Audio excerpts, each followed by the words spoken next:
اور دوسرے لوگوں کا خیال ہے کہ بنی اسرائیل کی بڑھتی ہوئی افرادی قوت کے خوف سے فرعون نے ان کے بچوں کو قتل کرنے اور عورتوں کو باقی رکھنے کا حکم جاری کیا تھا۔ دو وجوہات ہیں، دونوں آپ کے سامنے رکھی کہ کچھ تاریخ دان ہیں ان کا یہ کہنا تھا، اور کچھ کا جو دوسرے نمبر پہ میں نے آپ کو بتایا وہ یاد رکھیے گا۔ یاد رہے، بنی اسرائیل کے جوانوں کا قتل عام اور ان کی بیٹیوں کو باقی رکھنے کا معاملہ دو ادوار میں ہوا۔ ایک دور چلتا ہے، جیسے ابھی دور چل رہا ہے کس کا، جو وزیر اعظم اور جو وزیر اعلیٰ ہے شہباز شریف اور مریم نواز، ان کا دور چل رہا ہے، تو دور کی جمع ہے ادوار۔ تو یہ جو معاملہ ہے دو ادوار میں ہوا، ایک مرتبہ موسیٰ علیہ السلام کی پیدائش کے وقت، اور دوسری مرتبہ موسیٰ علیہ السلام کی نبوت کے وقت۔ سورۃ المومن آیت نمبر 23 میں دیکھیے گا، یہ اس کے بارے میں آپ کو تفصیل مل جائے گی۔ یہاں اللہ تعالیٰ نے بنی اسرائیل کو اپنی نعمتوں کا احساس، آخرت کا خوف اور ان کے ماضی کے المناک درد کا حوالہ دیتے ہوئے سمجھایا ہے کہ آج تم کمزور اور بے خانماں مسلمانوں پر ظلم کر رہے ہو، یعنی آج تم کمزور اور ایسے لوگ جو کمزور ہیں، جو طاقتور نہیں ہیں اور تم سے کم ہیں، ان کے پاس جو ہے وہ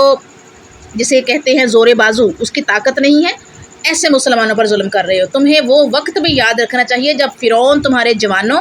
اور نونہالوں کو سریعام ذبح کرتا تھا اور تمہاری ماؤں اور بہو بیٹیوں کو باقی رہنے دیتا تھا۔ قرآن مجید میں اسے بلائے عظیم قرار دے کر ان تمام جو وجوہات ہیں، مضمرات ہیں، اثرات ہیں، ان کی طرف اشارہ کیا ہے جو مظالم، جو ظلم اور غلام قوم کو پیش آیا کرتے ہیں۔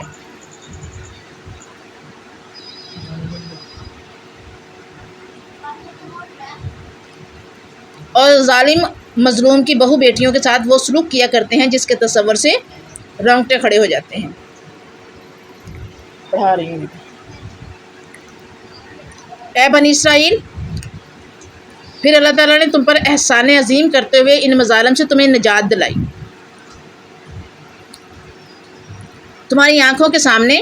تمہارے بدترین دشمن کو ذلت کی موت دیتے ہوئے اسے ہمیشہ کے لیے نشان عبرت بنا دیا۔ اس سے دنیا میں تمہاری عظمت و سچائی اور بزرگی کی جو ہے وہ دھوم مچ گئی، یعنی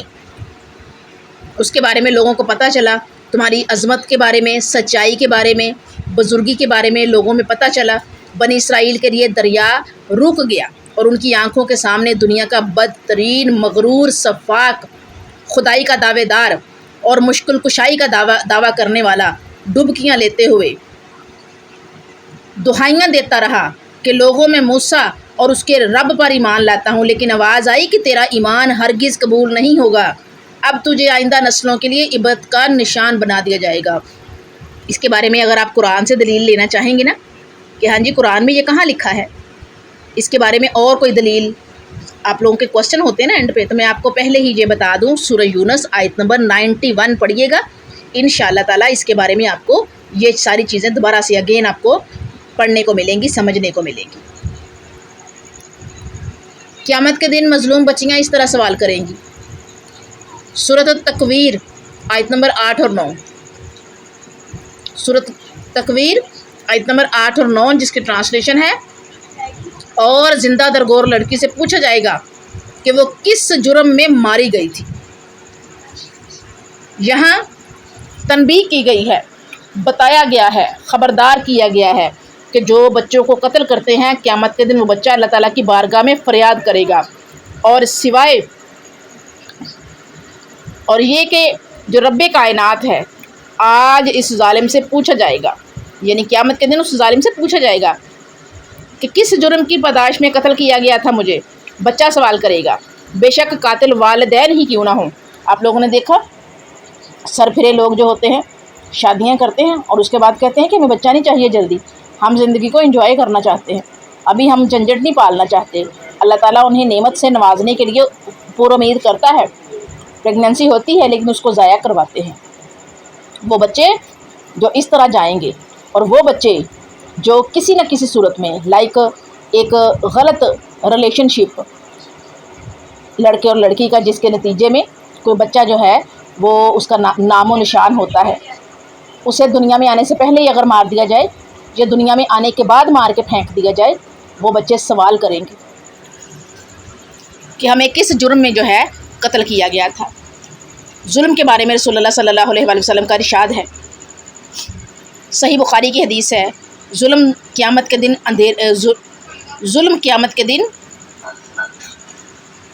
اندھیرے ہوں گے۔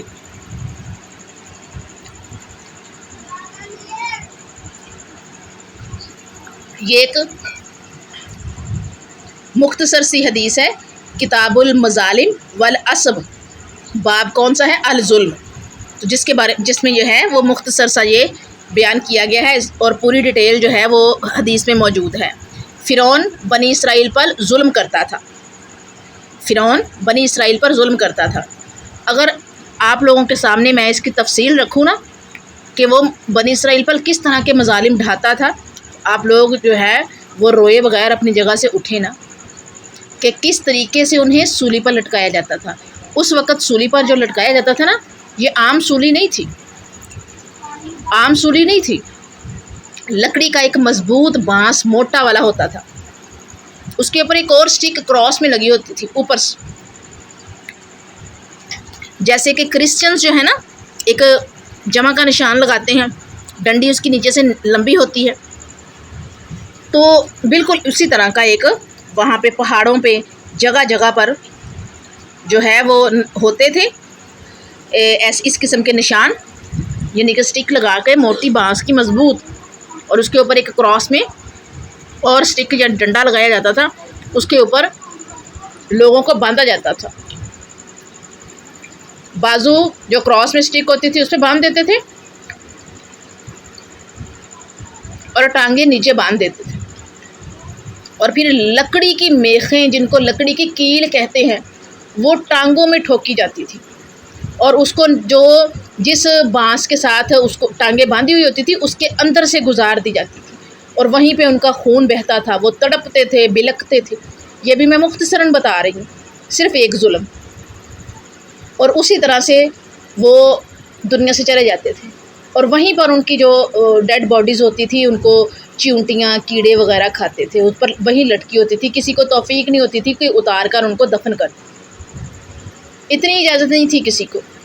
اس قدر جو ہے وہ بنی اسرائیل پر ظلم و ستم ہوئے ہیں، کس وجہ سے؟ ان کی ہٹ درمی کی وجہ سے۔ انہوں نے اللہ کی نعمتیں اللہ نے ان کو دی، اللہ نے ان کو فضیلت، عظمت و برتری دی، لیکن انہوں نے کیا کیا؟ انہوں نے جو ہے وہ اللہ تعالیٰ کے حکموں سے روح گردانی کی، انہوں نے کیا کیا کہ اللہ کے حکموں کو بھول گئے، نافرمانی کی، گمنڈ کیا، حسد کیا، شرک کیا، غرور کیا، تکبر کیا کہ یہ انبیاء تو ہماری ہی جو ہے وہ نسل سے آئیں گے، اتنے انبیاء آگے ہیں، آگے بھی، اور آخری نبی بھی ہماری ہی نسل سے آئے گا، بنی اسرائیل سے ہی ہوگا۔ اور بھی بہت ساری انہوں نے خرافات پالی ہوئی تھی، جیسے کہ آج عربوں میں ہے، دیکھا ہے نا کہ ڈونلڈ ٹرمپ جو ہے وہ جب گیا ہے کس طرح سے جوان بچیاں نچا نچا کے کھلے بالوں میں اس کا استقبال کیا گیا ہے، دھجیاں بکھیری گئی ہیں سرے عام، اور جو اس کو بوئنگ طیارہ گفٹ میں دیا، اور سونے کی پلیٹیں، چمچ، اور پتہ نہیں کیا کیا، کتنا سونا اس کو گفٹ میں دیا ہے، یہ عیاشی ہی تو ہے۔ 700-600 ارب ڈالر کی سرمایہ کاری کے لیے دستخط ہوئے وہاں پر۔ تو اسی طرح کی جو ہے وہ خرافات ہوئی تھی بنی اسرائیل میں بھی، جس کی سزا کے طور پر پھر ان پر فرعون مسلط ہوا۔ اور پھر جب میں نے آپ کو پہلے بھی بتایا نا کہ ایک صحرا میں، کچھ آیات پہلے میں نے پڑھایا تھا کہ ایک صحرا میں 40 سال تک وہ کھپتے رہے ہیں، اور اس کے بعد ان کی دعا قبول ہوئی اور پھر ان کو عظمت ملی۔ تو یہاں بھی دیکھیے گا فرعون بنی اسرائیل پر ظلم کرتا تھا، فرعون بنی اسرائیل کے لڑکوں کو قتل اور لڑکیوں کو زندہ رکھتا تھا۔ ظلم مظلوم پر باری آزمائش ہوتی ہے، اللہ تعالیٰ نے فرعون کو ڈبویا اور بنی اسرائیل کو بچا لیا۔ اب ہم قرآن سے تفسیر دیکھتے ہیں کہ فرعون کے مظالم۔ سورۃ القصص آیت نمبر 4 میں ہے، فرعون نے اپنی قوم میں طبقاتی کشمکش پیدا کی تھی، یعنی کہ جو طبقہ ہوتا ہے نا، اونچا طبقہ اور نیچا طبقہ، تو یہ جو ہے طبقاتی کشمکش پیدا کر دی تھی۔ اور آگے دیکھیں سورہ الاعراف آیت نمبر 127، 129، 127، 128 اور 129 میں ہے کہ بنی اسرائیل قتل و غارت کے عذاب میں 2 مرتبہ مبتلا کیے گئے۔ اور آگے سورۃ القصص آیت نمبر 5 اور 6 اللہ تعالیٰ نے بنی اسرائیل کو اقتدار بخشا تاکہ فرعون کو اپنی قدرت دکھلائے۔ اور آگے سورۃ الفجر آیت نمبر 10 ہے، فرعون نے ظلم کرنے کے لیے میخیں تیار کی ہوئی تھی۔ دیکھ لیجئے، میں نے آپ کو بتایا نا کہ ابھی آپ کو میں نے صرف ایک چیز بتائی، وہ بھی مختصراً، اگر اس کی تفصیل بتاؤں تو آپ لوگوں سے جو ہے وہ سنا نہ جائے۔ فرعون نے ظلم کرنے کے لیے میخیں تیار کی ہوئی تھی۔ اور پوائنٹ نمبر 5، فرعون نے اپنی بیوی پر اس لیے ظلم کیا کہ وہ موسیٰ پر ایمان لے آئی تھی۔ سورۃ التحریم آیت نمبر 11۔ جی آگے دیکھیے گا آیت نمبر 50۔ الحمدللہ آیت نمبر 50 ہماری آج کمپلیٹ ہو رہی ہے۔ وَإِذْ فَرَقْنَا بِكُمُ الْبَحْرَ فَأَنْجَيْنَاكُمْ وَأَغْرَقْنَا آلَ فِرْعَوْنَ وَأَنْتُمْ تَنْظُرُونَ کہ وا اور از جب دیکھ لیجئے، یہاں بھی واو کا ٹرانسلیشن اور از کا جب آیا ہے۔ فرقنا، فرق پھاڑا نہ ہم نے، یہاں پر نون پہ زبر آگے الف ہے تو نا کا معنی ہم آیا ہے، دیکھ لیں۔ فرقنا ہم نے پھاڑ دیا، بکم تمہارے لیے، بحرا دریا، فاپس انجینا پس نجات دی، نہ ہم نے کم تمہیں، پھر تمہیں نجات دی، پھر تمہیں بچا لیا، وا اور اغرقنا اور ہم نے غرق کر دیا، ہم نے ڈبو دیا، آل فرعون آل فرعون کو یعنی اولاد فرعون کو، وا اور انتم تم تھے تنظرون دیکھ رہے۔ اور جب ہم نے تمہارے لیے دریا کو پھاڑ دیا اور تمہیں اس سے بچا لیا اور فرعونیوں کو تمہاری نظر کے سامنے دریا میں غرق کر دیا۔ تو یہاں بھی اس آیت میں بھی یہ جو ہے وہ گواہی دی گئی ہے کہ جب ہم نے تمہارے لیے دریا کو پھاڑا، یعنی موسیٰ علیہ السلام اور ان کے جو پیروکار تھے وہ جب نکلے وہاں سے اللہ کے حکم سے دریا تک پہنچے، اور پیچھے فرعون اور اس کی قوم تھی اور اس کے جو ہے وہ ہرکارے تھے، یعنی کہ اس کے جو ہے وہ باڈی گارڈ یا فوج لگا لے وہ تھے، تو پھر موسیٰ علیہ السلام نے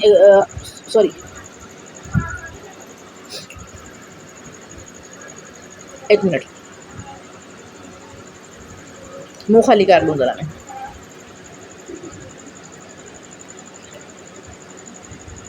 جی تو پھر لوگ جو تھے، جو اس وقت کے جو نبی وہاں پہ کھڑے تھے، وہ اور لوگ وہ دیکھا انہوں نے کہ پیچھے فرعون ہے، آگے دریا ہے، کیا کریں؟ تو پھر ظاہر ہے نبی تھے، اللہ تعالیٰ نے دماغ میں ڈال دی تھی نا بات، تو انہوں نے دعا کی، اللہ تعالیٰ نے کیا کیا کہ دریا کو پھاڑ دیا، ادھر کا دریا ادھر کر دیا اور ادھر کا ادھر، یعنی کہ رائٹ کا رائٹ سائڈ پہ اور لیفٹ کا لیفٹ سائڈ پہ، درمیان میں سے راستہ بنا دیا۔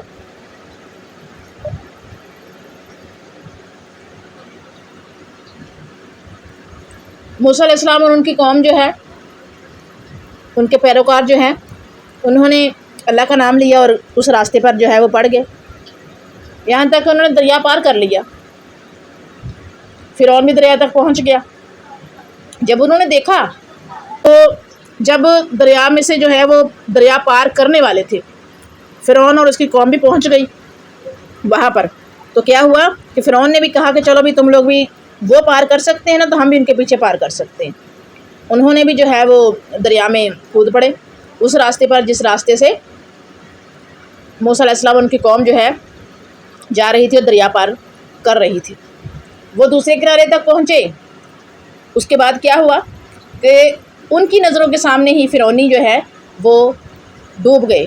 پانی جو ہے اللہ کے حکم سے دوبارہ سے مل گیا اور اسی پانی میں وہ غرق ہو گئے۔ آگے آیت نمبر 51 دیکھیے گا، وا اور اذ جب وعدنا ہم نے وعدہ کیا موسیٰ سے، اربعین لیلتن 40 لیلتن رات کا، ثم پھر اتخذتم تم نے بنا لیا، عجلا بچڑا، من بعدی ان کے بعد، وا اور انتم تم تھے ظالمون اور وا اور انتم تم تھے ظالمون ظالم۔ یہ آیت نمبر 51 ہے، وَإِذْ وَعَدْنَا مُوسَىٰ 40 لَيْلَةً ثُمَّ اتَّخَذْتُمُ الْعِجْلَ مِن بَعْدِهِ وَأَنْتُمْ ظَالِمُونَ، جس کی ٹرانسلیشن ہے، اور جب ہم نے موسیٰ علیہ السلام سے 40 راتوں کا وعدہ لیا، پھر تم نے اس کے بعد بچڑا پوجنا شروع کر دیا اور تم ظالم بن گئے۔ یہاں پر بھی جو ہے وہ بھی بنی اسرائیل سے ہی خطاب جاری ہے، بنی اسرائیل پر تیسرا اور چوتھا احسان جو ہے اس کا تذکرہ ہے یہاں پر۔ اللہ تعالیٰ نے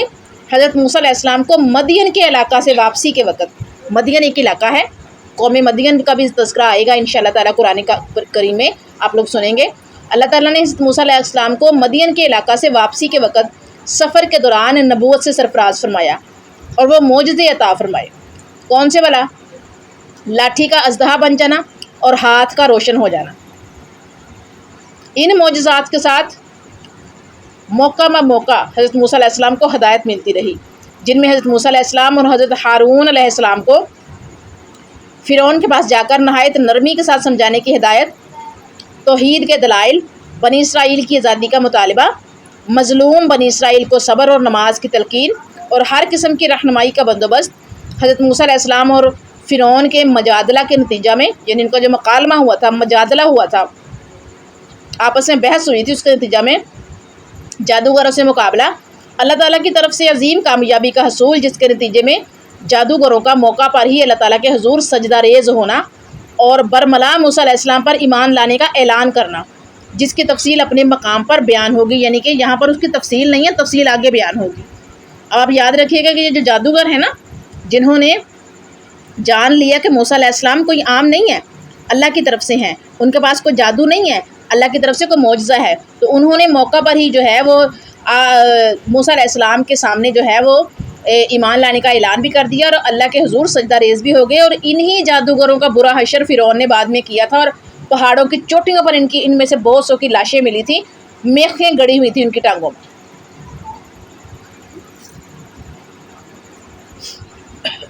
بالآخر فرعون اور اس کے لشکروں کا غرق ہونا، اس کے بعد موسیٰ کو حکم ہوا کہ فلسطین پر حملہ آور ہو جائے، اللہ اسے تمہارے ہاتھوں فتح کرے گا، لیکن بزدل قوم نے کہا کہ اے موسیٰ تم اور تمہارا خدا لڑو، ہم تو اتنے طاقتوروں کے ساتھ نہیں لڑ سکتے۔ اس کے پاداش میں، اس کے نتیجے میں انہیں سینا کے ریگستان میں 40 سال کے لیے مقید کر دیا گیا، یعنی قید کر دیا گیا، وہاں سے نکلنے کا حکم ہی نہ ہوا، راستہ ہی نہ ملا۔ جو تھوڑی دیر پہلے میں نے آپ کو ذکر کیا تھا نا، یا شاید میں نے پڑھا دیا آپ کو لیسن یہ والا، آئی تھنک میں نے پڑھایا ہے، تو یہ اس کا ذکر دوبارہ آ گیا ہے۔ تو دیکھیے گا ذرا کہ موسیٰ علیہ السلام کو حکم ہوا کہ آپ کوہ طور پر 30 دن کے لیے حاضری دیں۔ جب 40 سال تک وہ لوگ جو ہے مقید ہو گئے ریگستان میں، تو موسیٰ علیہ السلام کو اب حکم ہوا اللہ کی طرف سے کہ آپ کوہ طور پر 30 دن کے لیے حاضری دیں، تاکہ آپ کو تحریری طور پر تختیوں کی شکل میں تورات عنایت کی جائے۔ حضرت موسیٰ علیہ السلام طور سینا پر تشریف لے گئے، فروکش ہوئے، یعنی کہ گئے وہاں پر تشریف لے کے گئے، تو 30 دن کی مدت کو 40 دن میں تبدیل کر دیا گیا، یعنی 30 دن کا کہا تھا، اور وہ اپنی قوم سے بھی 30 دن کا کہہ کے گئے تھے، اور حضرت ہارون علیہ السلام کو اپنے پیچھے چھوڑ کے گئے تھے اپنی جگہ پر قائم مقام، کہ ان کو جو ہے وہ ہدایت کی طرف بلاتے رہنا۔ بنی اسرائیل اس قدر احسان فراموش اور سنگ دل قوم تھی کہ جو ہی ان کا دشمن غرقاب ہوا، بنی اسرائیل یعنی کہ وہ فرعون جو ہے وہ غرق ہوا، یہ دریا عبور کر کے بھی تھوڑی ہی دیر چلے تھے کہ راستے میں انہوں نے ایسے لوگوں کو دیکھا جو بتوں کے سامنے اعتکاف کر رہے تھے، طواف کر رہے تھے اور مراقبہ کر رہے تھے۔ بنی اسرائیل اللہ کے احسانات کو فراموش کرتے ہوئے کیا کیا انہوں نے؟ بنی اسرائیل موسیٰ سے مطالبہ کرنے لگے کہ ہمیں بھی ایسا ہی معبود بنا دیجیے۔ حضرت موسیٰ نے شرک کے نقصانات بتاتے ہوئے فرمایا کہ یہ قوم تو ہلاکت اور بربادی کے کنارے پہ کھڑی ہے، جن کی یہ پوجا کر رہے ہیں وہ باطل اور ان کا یہ عمل شرک ہے۔ کیا تم اللہ کے بغیر کسی اور کو معبود مانتے ہو، جبکہ اس نے تمہارے دشمن کو غرق کر کے پوری دنیا میں تمہیں ممتاز کیا، تمہیں فضیلت دی، تمہیں برتری دی ہے۔ اس وقت تو یہ لوگ باز آئے، لیکن غلامانہ ذہن تھا ان کا،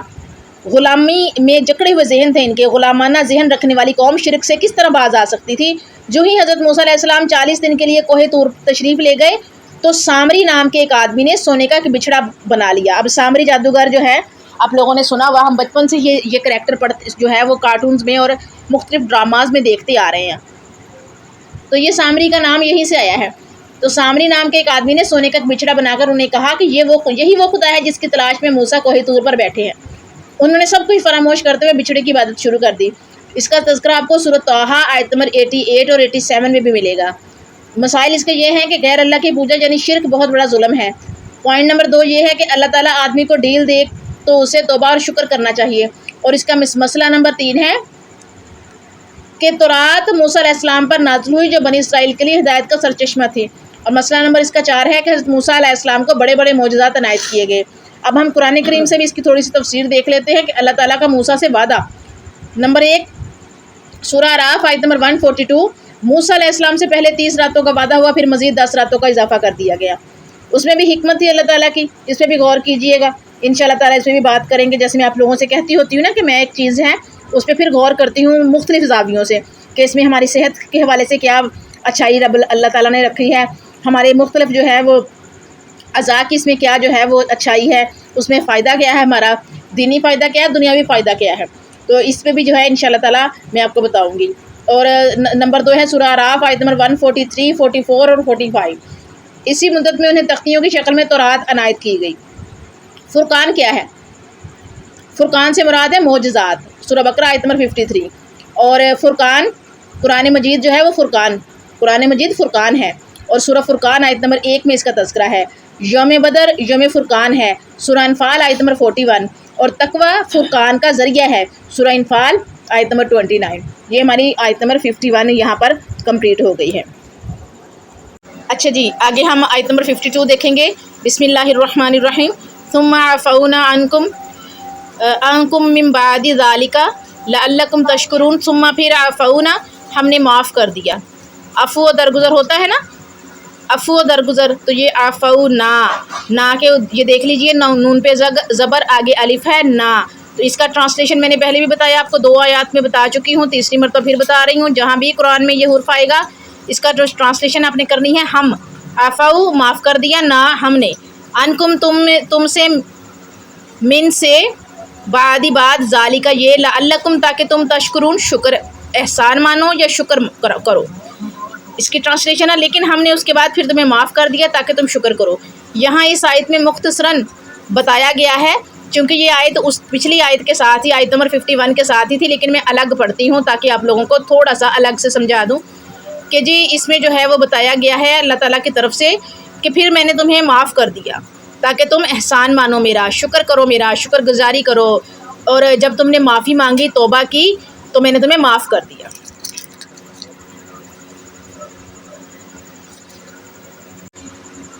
اچھا جی، آگے دیکھیے گا، آیت نمبر 53 ہے، وَإِذْ آتَيْنَا مُوسَى الْكِتَابَ وَالْفُرْقَانَ لَعَلَّكُمْ تَهْتَدُونَ۔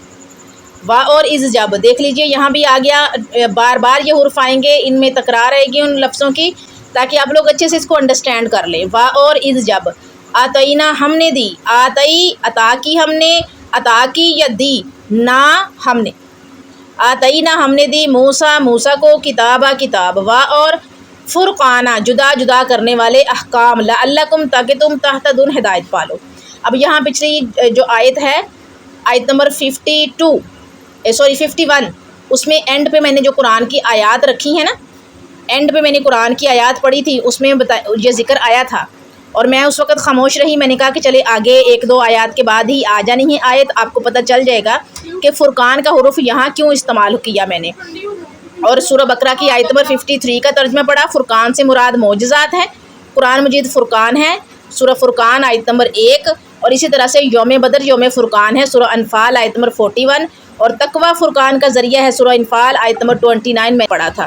ٹھیک ہے۔ تو یہاں پر اس کا تذکرہ دیکھ لیجئے گا کہ آ گیا ہے کہ اور جب ہم نے موسیٰ کو تمہاری ہدایت کے لیے کتاب اور معجزے عطا کیے۔ اس آیت میں تذکرہ کس کا ہے؟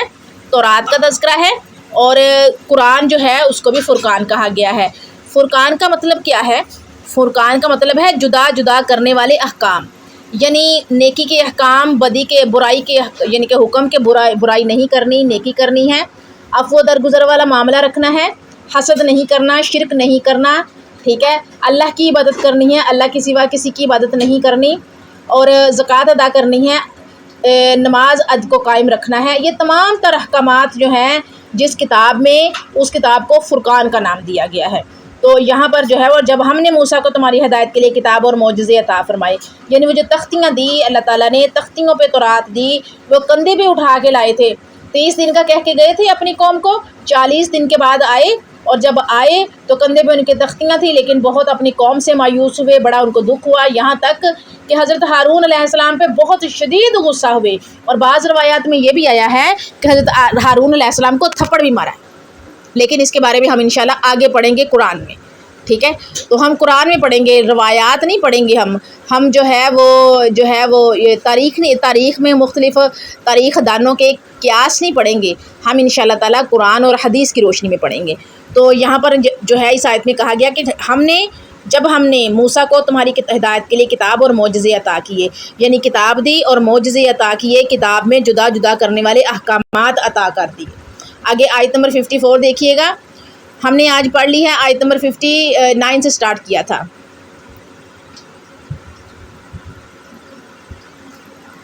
5 آیات ہو گئی ہیں، مجھے بتائیے گا ایک آیت اور پڑھا دوں، کیونکہ یہ 2 آیات تو بہت چھوٹی سی ہیں، ان کی ٹرانسلیشن جو ہے اسی میں اس کی جو ہے وہ تفسیر موجود تھی۔ تو یہ 6ویں آیت پڑھیں گے آپ کہ نہیں پڑھیں گے؟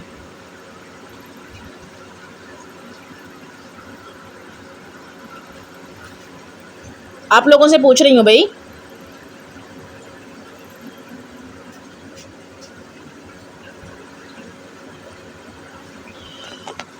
آیت نمبر 54 وَإِذْ قَالَ مُوسَىٰ لِقَوْمِهِ يَا قَوْمِ إِنَّكُمْ ظَلَمْتُمْ أَنفُسَكُمْ بِاتِّخَاذِكُمُ الْعِجْلَ فَتُوبُوا إِلَىٰ بَارِئِكُمْ فَاقْتُلُوا أَنفُسَكُمْ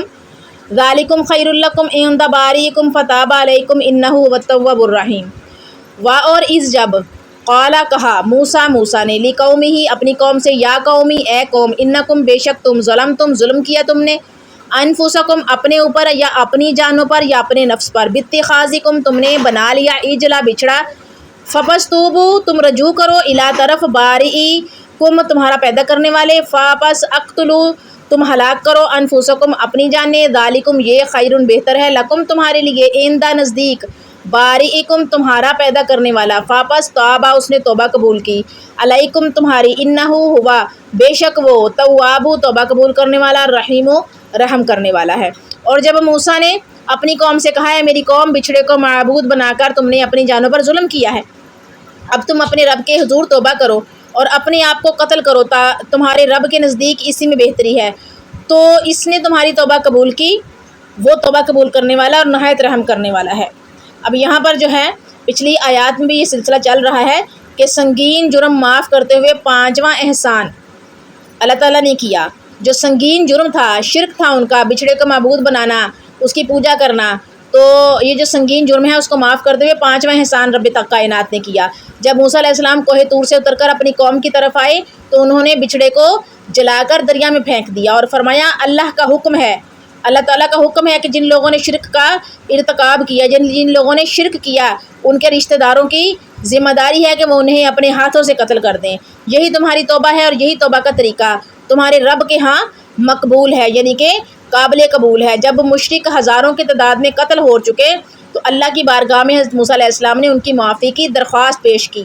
جس کو قبول کرتے ہوئے رب کریم نے باقی جو بچے ہوئے لوگ ان کی توبہ قبول فرمائی، کیونکہ اللہ تائب ہونے والوں کی توبہ قبول کرتا ہے۔ بنی اسرائیل کے مشرکوں کو ختم کرنے اور ایمانداروں کے ایمان کو پرکھنے کے لیے توبہ کا یہ طریقہ اس لیے مقرر کیا گیا تاکہ لوگ شرک کے بدترین گناہ اور اس کی سنگینی سے آگاہ ہو کہ کس قدر سنگین جرم ہے شرک کرنا، اور آئندہ شرک کرنے کا تصور بھی ان کے دل میں پیدا نہ ہو سکے۔ توبہ کے متعلق نبی کریم صلی اللہ علیہ وسلم کے جو ارشادات ہیں وہ یہ ہیں، صحیح مسلم کتاب التوبہ، حضرت ابو موسیٰ رضی اللہ تعالیٰ عنہ نبی کریم صلی اللہ علیہ وسلم سے بیان کرتے ہیں کہ آپ نے فرمایا یقیناً اللہ عز و جل رات کو اپنا ہاتھ بڑھاتے ہیں تاکہ دن کو خطائیں کرنے والا توبہ کر لے، اور دن کو ہاتھ پھیلاتے ہیں تاکہ رات کو گناہ کرنے والا توبہ کر لے۔ یہ سلسلہ سورج کے مغرب سے طلوع ہونے تک جاری رہے گا، یعنی قیامت کی صبح تک، قیامت سے آنے سے پہلے سورج مغرب تک سے طلوع ہوگا، تو سورج کے مغرب سے طلوع ہونے تک جاری ہوگا، لیکن جب سورج مغرب سے طلوع ہو جائے گا پھر کسی کی بھی توبہ قبول نہیں ہوگی۔ اسی طرح سے ابن ماجہ کتاب الزہد میں ہے، حضرت عبداللہ بن مسعود بیان کرتے ہیں رضی اللہ عنہ، رسول اللہ صلی اللہ علیہ وآلہ وسلم نے فرمایا گناہ سے توبہ کرنے والا ایسے ہی پاک ہو جاتا ہے جیسے اس نے کوئی گناہ کیا ہی نہیں ہے، لیکن خالص نیت کے ساتھ توبہ کرے۔ اسی طرح سے صحیح مسلم میں ہے کتاب التوبہ، باب فی الحض علی التوبہ، رسول اللہ صلی اللہ علیہ وآلہ وسلم نے فرمایا جب بندہ اللہ تعالیٰ کے حضور توبہ کرتا ہے تو اللہ تعالیٰ اس کے توبہ کرنے پر اس بندے سے بھی زیادہ خوش ہوتا ہے جو کہ چٹیل یعنی کہ صاف میدان میں اپنی سواری پر تھا اور اس کی سواری گم ہو گئی جس پر اس کا کھانا پینا تھا۔ وہ سواری اور زندگی سے نا امید ہو کر ایک درخت کے نیچے لیٹ گیا۔ اچانک اس کی سواری مل گئی۔ وہ خوشی میں آ کر غلطی سے یہ بات کہہ دیتا ہے کہ اے اللہ تو میرا بندہ ہے اور میں تیرا رب ہوں، یعنی وہ غلطی سے کہتا ہے خوشی میں آ کر۔ اس کے مسائل کچھ یوں ہیں کہ شرک کرنے والا اپنے آپ پر ظلم کرتا ہے، اور نمبر 2 ہے ہر دم اللہ تعالیٰ کے حضور توبہ کرنی چاہیے، اور نمبر 3 ہے اللہ تعالیٰ توبہ قبول کرنے والا نہایت مہربان ہے۔ تفسیر بالقرآن یعنی کہ قرآن سے تفسیر کہ توبہ کرنا مومن کا شیوا ہے، سورۃ التوبہ آیت نمبر 112، اور توبہ کرنے والوں سے اللہ تعالیٰ محبت کرتا ہے، سورہ بقرہ آیت نمبر 222، اور توبہ قبول کرنا اللہ تعالیٰ کی صفت ہے، سورہ بقرہ آیت نمبر 160، اور توبہ کرنے والوں کے لیے فرشتے مغفرت کی دعا کرتے ہیں، سورہ المومن آیت نمبر 7، 8 اور 9 میں تذکرہ ہے۔ توبہ کرنے والے کے گناہ نیکیوں میں تبدیل ہو جاتے ہیں، سورہ فرقان آیت نمبر 70۔ توبہ کرنے والے کامیاب ہوں گے، سورہ قصص آیت نمبر 67۔ الحمدللہ ہماری آج 6 آیات مکمل ہوئی ہیں، اور ان آیات کو آپ نے ایک مرتبہ پھر سننا ہے کیونکہ یہاں ہسٹری چل رہی ہے۔ کسی ایک آیت میں جو ہے وہ ہسٹری موجود ہوتی ہے، جیسے آج پہلی اور دوسری آیت میں موجود تھی، تو کچھ نہ کچھ جو ہے وہ اس کے ساتھ جڑا ہوا ہوتا ہے جو میں آپ کو بتاتی ہوں۔ جیسے ابھی حضرت موسیٰ علیہ السلام کی سیرت سے کچھ چیزیں میں نے آپ لوگوں کو بتائیں، 1-2 پوائنٹ تو جو بتائے، لیکن جب آپ سیرت پڑھیں گے تو انشاءاللہ تعالیٰ آپ اس سے بہت زیادہ استفادہ حاصل کریں گے، مجھے پورا یقین ہے اس بارے میں، کیونکہ جس طرح سے ترتیب دی گئی ہے سیرت ابراہیم علیہ السلام، موسیٰ علیہ السلام کی، تو انشاءاللہ تعالیٰ آپ اس کو پڑھیں گے، جب سنیں گے تو آپ لوگ اس سے جو ہے وہ ضرور فائدہ اٹھائیں گے اور ضرور مستفید ہوں گے۔ جزاکم اللہ خیرہ۔